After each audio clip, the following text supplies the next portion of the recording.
Assalamualaikum and greetings to everyone. We are from group 3. Today we are going to compare two articles which are both about the drought impact on young and mature beach. The title of first article is The Impact of Prolonged Drought on Phloem Anatomy and Phloem Transport in Young Beach. The title of second article is Repeated Summer Drought Delay Sugar Export from the Leaf and Impairs Phloem Transport in Mature Beach. The keywords for the first article are stated there, as you can see in the slide.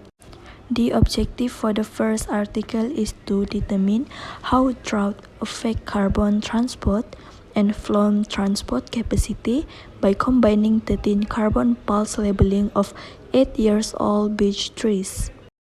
All drought stress trees had significantly smaller sieve tube radii, which reduced sieve tube conductivity and phloem conductance in the tree stem. The hypothesis in this article: trees that are experiencing a drought would absorb 13 carbon more slowly than trees that are receiving adequate water. Next, I will pass to another presenter. So the second article is based on repeated summer drought delays sugar export from the leaf and impairs phloem transport in mature beach. The hypothesis for this experiment is drought increases the mean residence time of recent photoassimilates leaves of mature beech, and drought reduces the transport velocity in branch phloem. Both parameters were tested for their dependency on pre-dawn water potential and drought stress, those accumulated over the vegetation period. The main objective of this experiment is to determine that repeated summer drought as a delaying effect of sugar transport in phloem transport system of mature beech plant. Next are the keywords. The first is photoassimilate. Photoassimilate is a biological compound that is formed by assimilation through the light-dependent reaction. This photoassimilate is transported throughout the plant's in situ of phloems from the source to the seed. The mean resident time is an average time limit that reason photoassimilate stay in assimilative organs such as the leaves. Additionally, the mean resident times of photoassimilates in leaf increases with accumulative drought season. Then the drought-induced tree mortality are focused on two main interacting abiotic mechanisms such as the carbon starvation and the hydraulic failure. Carbon starvation is defined as depletion of carbohydrate pools as the uptake of carbon decreases under the drought, with plants closing their stomata to minimize water loss. Hydraulic failure is defined as a failure to postulate that tree dies off are largely as a result of dysfunctional water transport that caused by xylem embolism. According to the second article, this research is done by long-term drought stress experiment, which is done in a forest stand with canopy access via crane. This experiment is done in southeastern Germany, and this experiment is to investigate the effect of repeated summer drought of the transport of recently fixed photoassimilates in branches of mature beech European trees, which are the dominant species of temperate European forests.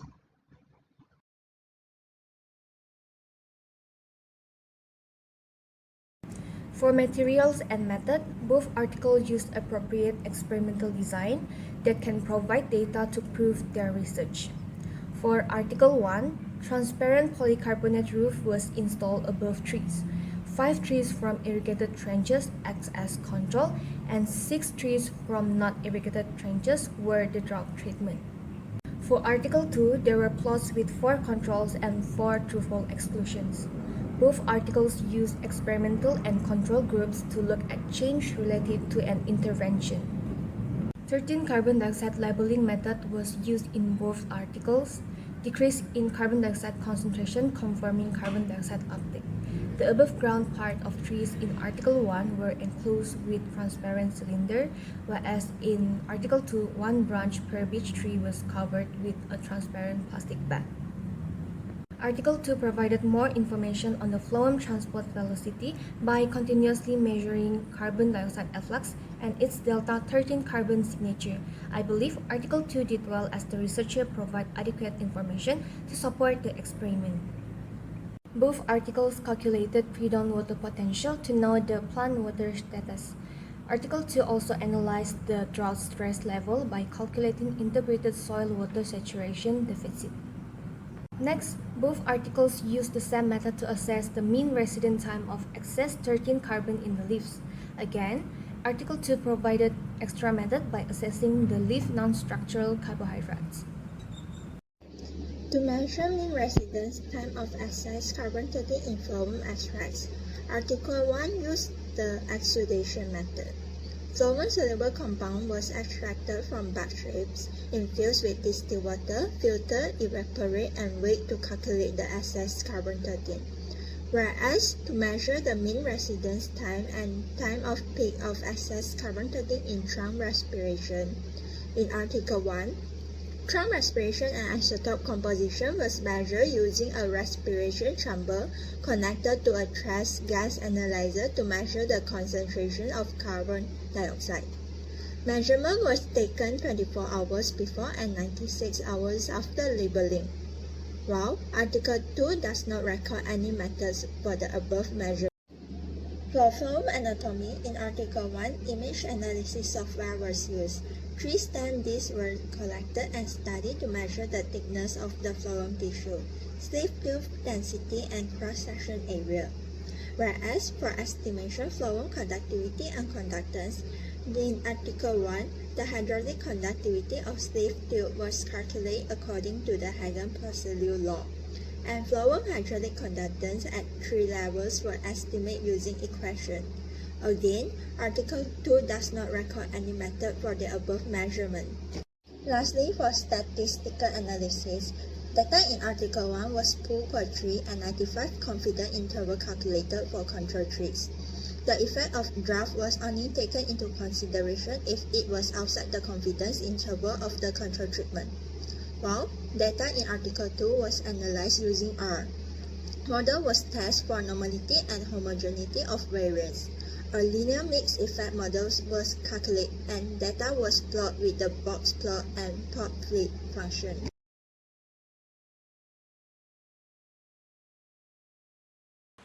Alright, for the results part, here it is shown. Okay, in both articles 1 and 2, they mention about the pre-dawn water potential. It means it shows the plant water status. So in article 1, the pre-dawn water potential, it is recorded that the leaf net carbon dioxide assimilation and whole free net carbon dioxide uptake were lower for most of the drought stresses trees.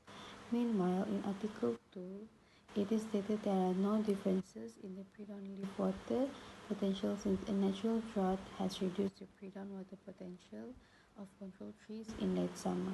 However, in 2016, both pre-dawn leaf water potential and ISWD or integrated soil water saturation deficit were significantly different, with control trees showing higher pre-dawn water potentials compared with DE trees. DE is the true fall exclusion. Okay, next, as you can see, in Article 1, they didn't mention about the integrated soil water saturation deficit, but in Article 2, they did mention about it. So it is recorded in the results that it was significantly lower for the control trees compared with the TE trees since drought started earlier during the year and the true fall exclusion. Okay, next about the MRT of excess 13 carbon in the leaves. MRT stands for mean residence time. So in both articles, they both mention about this but in two different contexts. So in article 1, they mention about MRT, but they mention it in the 13 carbon enrichment in foliage tissue, phloem step, and trunk respiration. Meanwhile, in article 2, they mention it in another different process, which is the photoassimilation in leaves. Alright, for the next part, it focus more on the phloem conductance. But even if both articles have mentioned about phloem conductance, again, both articles mention it in two different contexts, two different views. So in article 1, they mention more about the sieve tube conductivity and whole tree phloem conductance. But in article 2, they focus more on the phloem transport velocity. They didn't really focus on the movement, but rather they focus on the speed of the phloem transportation. There are similarities between these two articles. Both articles discuss about the effects of drought towards beech trees, while the differences between these two articles are the Article 1 compares trees with control trees, meanwhile Article 2 compares control trees with true fall exclusion trees. Article 1 tests for sieve tube transport conductivity, while Article 2 tests for phloem transport velocity. The weaknesses of these two articles are that Article 1 didn't include much information about the effects of drought as much as Article 2. This is because Article 2 included the information on ISWD as another factor in the research, while for the strength, both articles successfully carried out the research with abundant data and information, and research information provided are easy to understand. Next, I'm going to talk about the discussion part, where the discussion of Article 1 and Article 2 are quite similar. In Article 1, the carbon transport is slow during drought, where the carbon will export from the leaves to the phloem was reduced.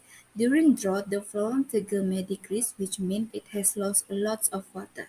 Therefore, it reduces the hydrostatic pressure that drives assimilate transport in the phloem.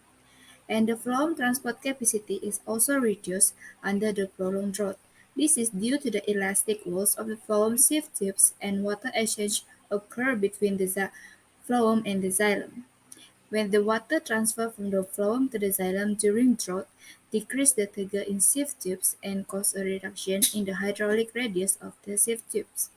For the Article 2, where during the drought the mean residence times of recently fixed carbohydrate increases in leaves. Sugars are used for osmotic adjustments of the mesophyll cells to maintain functionality and structural integrity during the drought.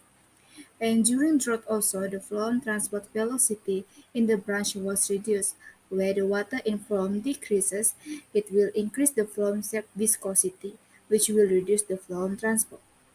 And low water availability in the xylem will also reduce the phloem transport velocity that happen due to the flux of water from the neighboring cells into the phloem conduits. In conclusions, these two articles show the similar circumstances of the drought at it's a young beech tree or for mature beech tree, as generally it will affect the phloem transport to supply the nutrient to the plants. The drought will decrease the velocity of the phloem transport, thus make it slower. In Article 1, it shows that the drought is the reason of the reduction in sieve tube radius, increased inflow, subviscosity, reduced hydraulic conductivity of the phloem sieve tube, and lower phloem conductance at the stem level. And all these effects will decrease the phloem transport capacity. While from Article 2, we all know that the drought will increase the MRT of recent photoassimilates in leaf of the mature beech tree and decrease transport velocity along the phloem pathway that limit trees' capability to respond to drought. Drought will restrict the carbon supply of zinc tissues and defense metabolism that eventually will increase the risk of tree mortality under drought. For example, if roots, which is one of the main zinc organ for carbon, is no longer supplied with sufficient carbon. Therefore, in our opinion, these two articles successfully prove their respective hypotheses. We gain a lot of knowledge from reviewing these two articles, especially about the phloem transport. With this knowledge, more effective action should be taken to decrease the effect of drought on the plant, and it's very important to the future research regarding this field. Thank you.